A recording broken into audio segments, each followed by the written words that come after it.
Wirehead on Sega CD. I have a love-hate relationship with this game, and FMV in general. Some games stand out, though many suffer from limited player interaction and punishing difficulty.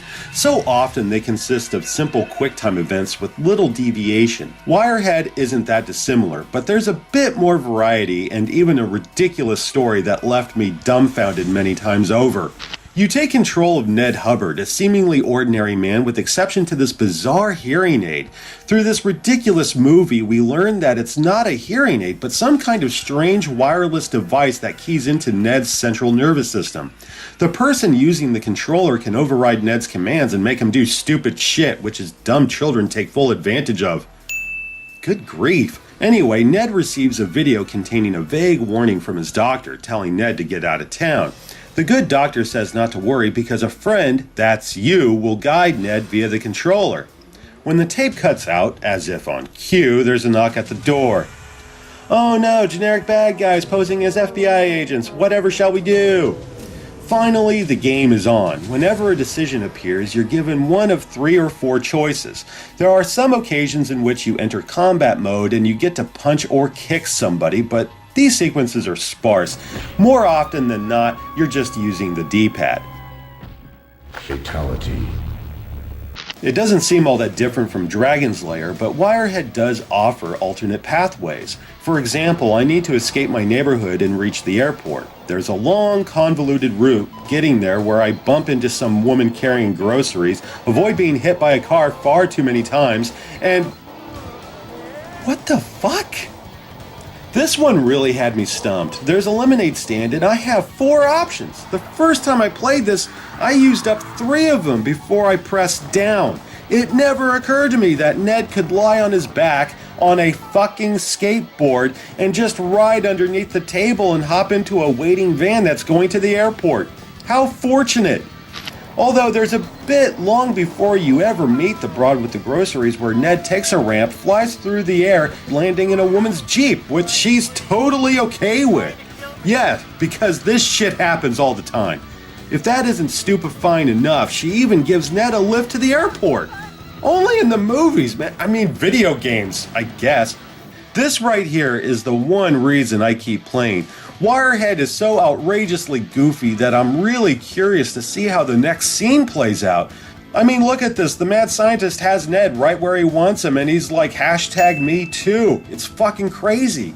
And here, Ned can either join the Mile High Club or dive out of the plane. It may seem obvious which one I'll choose, but yeah, I decided to jump out of the plane because joining her in the can equals death. So I have to Temple of Doom my way out of this situation.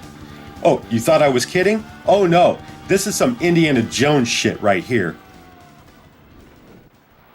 Hey, you're good. So I survive the fall and land on a branch, only to confront a bear. A fucking grizzly bear. I mean, how is Ned supposed to get out of this one?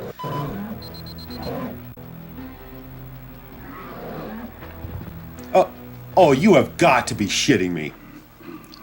Really? Oh god. Thankfully, you have a life bar. In a sense, you have these 3 batteries that give you 3 chances per. Here's the rub though. Whenever you lose a battery, it sends you back several choices. Think of it as a continue, having to go back to the beginning of a stage as opposed to a checkpoint. That's fair, yes, but it's still aggravating. Seeing these same clips over and over again gets tiresome. You can skip segments pertaining to the plot, but there's no getting around bits where you fail or even when you succeed. It's like, great, I evaded capture. I don't need to see this for the 50th fucking time. You know what else? The control is inconsistent. While most choices require a simple tap of the D-pad, others demand you hold it down. That shortcut with the Jeep is a prime example of this. That may be deliberate, though I feel it's kinda cheap. I mean, this game's hard enough without resorting to such tactics. But whatever. I suppose it's not that bad. Not bad enough to shut the game off, at least. Visually, Wirehead looks great. The same team responsible for Surgical Strike worked on this, so it's no surprise that the video fares better than most. Yeah, there's dithering and few on-screen colors, but I'm tired of criticizing the hardware for this. The video has a fair amount of detail, and it's full frame. Personally, I feel the Code Monkeys deserve an A+ here. The sound is nothing to holler about. Like so many FMV games I've played previously, it sounds like a well-worn VHS tape and lacks the clarity I expect from CD quality audio. It's not bad, though it's not great either.